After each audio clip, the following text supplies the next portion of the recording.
is 7 a.m. here on Fox 14, your morning news. I'm Anna McAllister. And I'm Chelsea Jones. Happy Monday. Happy Monday, guys. We're really excited, and it's National Blase Day, which is pretty drab. We're having what is blase?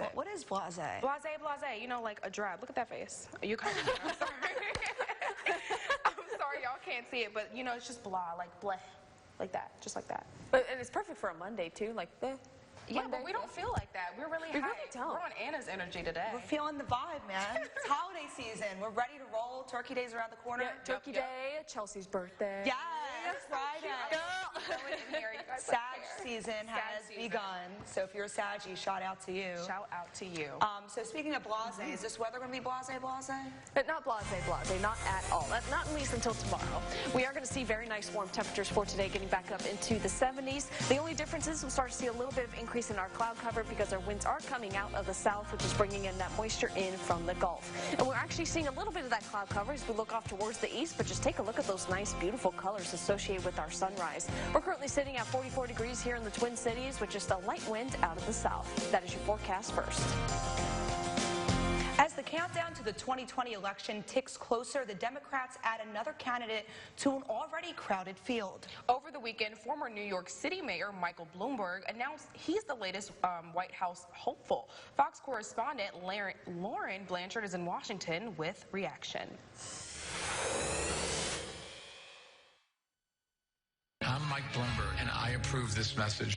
Former New York City Mayor Michael Bloomberg made it official on Sunday, entering the 2020 presidential race 10 weeks before the primary season gets underway as a Democratic candidate. Mike Bloomberg intends to make good. Jobs creator, leader, problem solver. Mike Bloomberg for president. The billionaire releasing his 1-minute launch ad on social media, along with a tweet summing up his objective. Quote, "I'm running for president to defeat Donald Trump and rebuild America."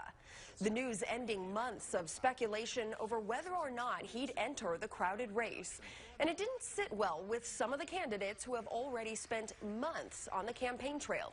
What democracy means to those of us in New England is one person, one vote. It does not mean billionaires buying elections or just because they are billionaires thinking they can run for president. And Amy Klobuchar says Americans aren't looking for a president who has money. And maybe the argument is, hey, I've got more money than the guy in the White House. I don't think they're going to buy that. I think they want someone different. Meanwhile, Democratic frontrunner and former Vice President Joe Biden has a different take. Welcome Vice President. Bloomberg was a lifelong Democrat, but led New York City as a Republican and then an independent. He only rejoined the Democratic Party last year. In Washington, Lauren Blanchard, Fox News.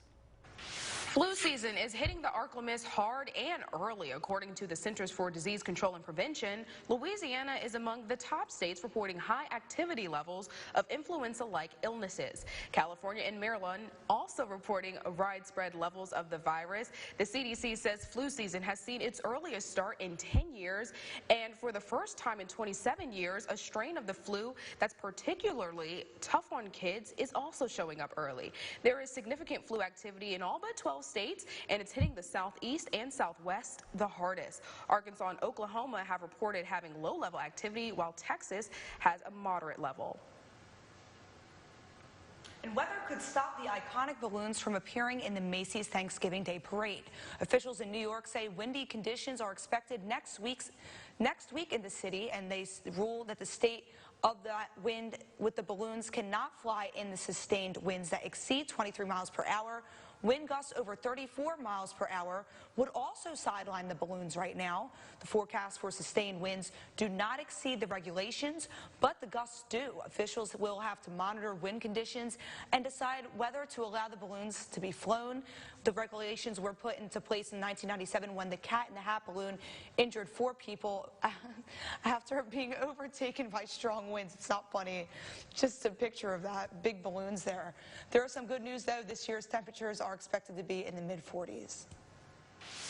And detectives still aren't saying who they believe pulled the trigger at a deadly nightclub shooting in Tallulah.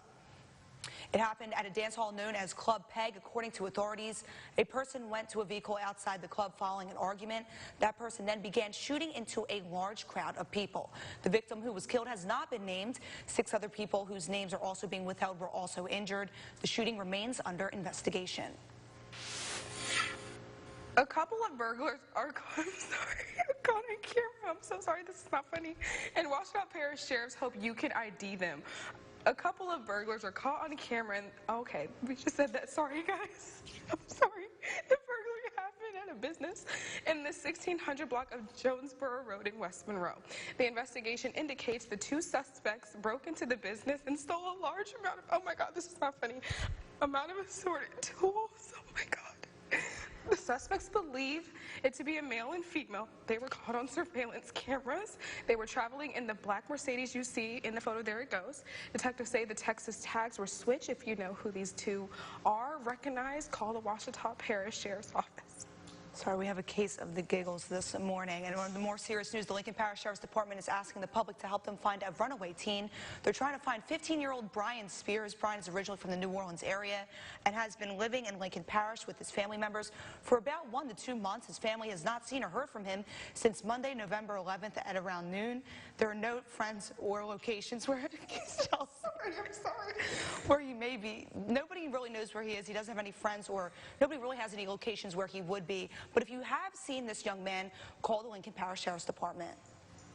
Over the weekend, representatives from the Louisiana Office of Motor Vehicles and the Office of Technology Services have worked to restore network connections and customer services across the state. With significant progress in the network restoration, OMV officials anticipate opening 8 main regional offices today. All public tag agents will be available to assist with only vehicle registrations, and here's a list below of all the offices that are scheduled to open today. OTS technicians will be at each location to troubleshoot any issues, and for the full list, you can head to our website, myarklamis.com. Well, Governor John Bel Edwards selected for a 2nd term as Louisiana's governor. And he has picked his goals for the next 4 years. Harrison Golden explains what we can expect.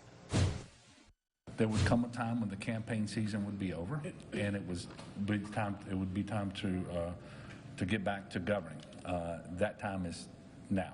In the mansion he's won for another 4 years, Governor John Bel Edwards is drafting hopes for term 2. There are some things that you can expect. They include more funds for early childhood education and a 2nd teacher pay raise in 2 years. Those issues could win bipartisan support in the legislature, while other goals could prompt Republican blowback. Still, the governor says they're worth a try. I will continue to fight for an increase in the minimum wage, because $7.25 in 2019 and soon to be 2020 is not a meaningful, adequate minimum wage. The governor did not rule out revisiting the sales tax lawmakers renewed last year, but did pledge to combat bills that would deliver more budget deficits. I will fight any effort to return our state to uncertainty, instability, and deficits. Just not going to go there. His success will hinge on what's considered Louisiana's most conservative Republican legislature ever. Members 4 years ago rejected the governor's pick for House Speaker, Democrat Walt Leger. Members were at a fork in the road. And instead chose Republican Taylor Barra as a show of independence from the governor. Members, can we have your attention?